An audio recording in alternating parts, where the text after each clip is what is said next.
A campanha Maio Vermelho tem o objetivo de conscientizar a população sobre o câncer de boca. Dados do INCA, o Instituto Nacional do Câncer, mostram que no ano passado foram cerca de 15 mil os casos novos diagnosticados no Brasil. E segundo o Ministério da Saúde, o diagnóstico precoce é fundamental para aumentar a chance de cura, que pode chegar a 95%. Quem nos traz mais informações é o médico oncologista do Hospital AC Camargo, Genivaldo Barbosa de Carvalho.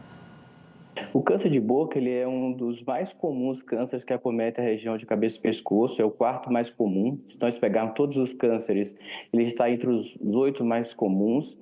E a apresentação mais frequente é de uma lesão na língua ou em qualquer outra área da boca que não cicatriza, né? Qualquer lesão que persista 2 semanas ou mais e que tem uma apresentação que vai piorando progressivamente ao passar do tempo. E quais são os fatores de risco? Há razões principais que podem levar ao surgimento dessas lesões? É uma doença que é mais frequente no sexo masculino, a partir dos 50, 55 anos, mas obviamente que pode ocorrer em qualquer um dos sexos, em qualquer idade. E ela é mais relacionada ao consumo do tabaco, né, do cigarro e da bebida alcoólica, principalmente quando os dois são utilizados em conjunto. Mas está relacionada também a um baixo consumo de frutas, de verdura, enfim, a obesidade. Quando, de uma forma geral, a pessoa não leva uma vida saudável. Qual é a incidência não da doença no Brasil e também os dados de outros países e no mundo?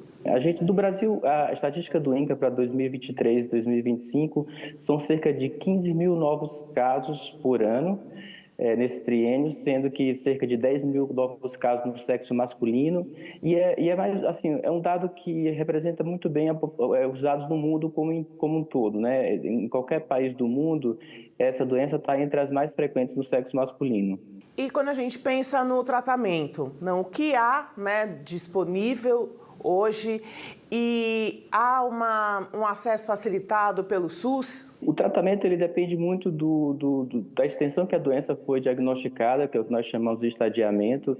Normalmente, o primeiro tratamento é a cirurgia e, seguido a ela, pode ser feito radioterapia ou associação de rádio e quimioterapia. E é um tratamento que está disponível em todo o sistema de saúde. O sistema de saúde público do SUS ele é amplamente difundido, porque a maioria dos pacientes que são portadores dessas doenças, eles têm o seu tratamento realizado pelo SUS. E, basicamente, a cirurgia consiste em remoção da lesão, com uma margem de segurança, e dos linfonodos, das ínguas do pescoço, porque são o principal sítio de drenagem da doença, de disseminação da doença. E chances de cura? As chances de curas elas são muito boas desde que a doença seja diagnosticada no início, Então, se a gente tiver uma doença que está ali restrita ao órgão, ainda muito pequena, o índice de cura pode alcançar os seus 80%, 90%. Agora, infelizmente, apesar de ser uma doença que é de fácil acesso, que basta a gente abrir a boca para identificá-la, no Brasil ainda se diagnostica muito tardiamente as doenças, A maior parte das vezes os pacientes chegam com doença avançada. E aí, nesse cenário, a chance de cura pode cair até a metade. E o senhor já trouxe, a associação com os bons hábitos de saúde, os cuidados que a gente deve ter em relação a consultas que devemos fazer?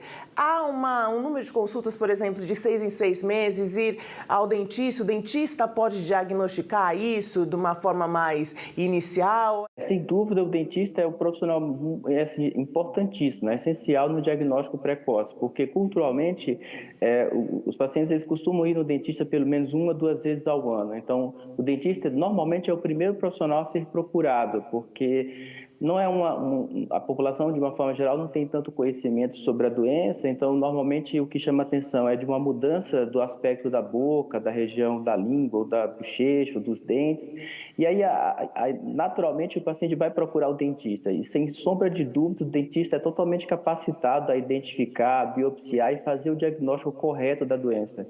Eles são parte fundamental no diagnóstico precoce dessa doença. E em relação à campanha Maio Vermelho, quais são os principais objetivos e como ela se dará efetivamente? O objetivo principal é trazer luz para um tema que, apesar de, como foi dito, apesar de ser de uma área muito fácil, de fácil acesso, ainda existe muito pouca conscientização da população a respeito do tema. Então, muitas vezes as pessoas não procuram, no início dos sintomas, os profissionais habilitados para o tratamento, seja ele o dentista, seja ele o cirurgião de cabeça e pescoço. E a ideia é trazer informação de qualidade para que as pessoas possam praticar atos de vida saudável, diminuir o consumo de cigarro, de bebida alcoólica, aumentar o consumo de frutas, verduras e periodicamente no dentista. E sempre que houver dúvida de qualquer tipo de lesão, procurar ajuda médica capacitada para o seu diagnóstico ser o mais precoce possível, consequentemente ser tratada de uma forma mais curativa, com maior chance de cura e com menor sequela funcional.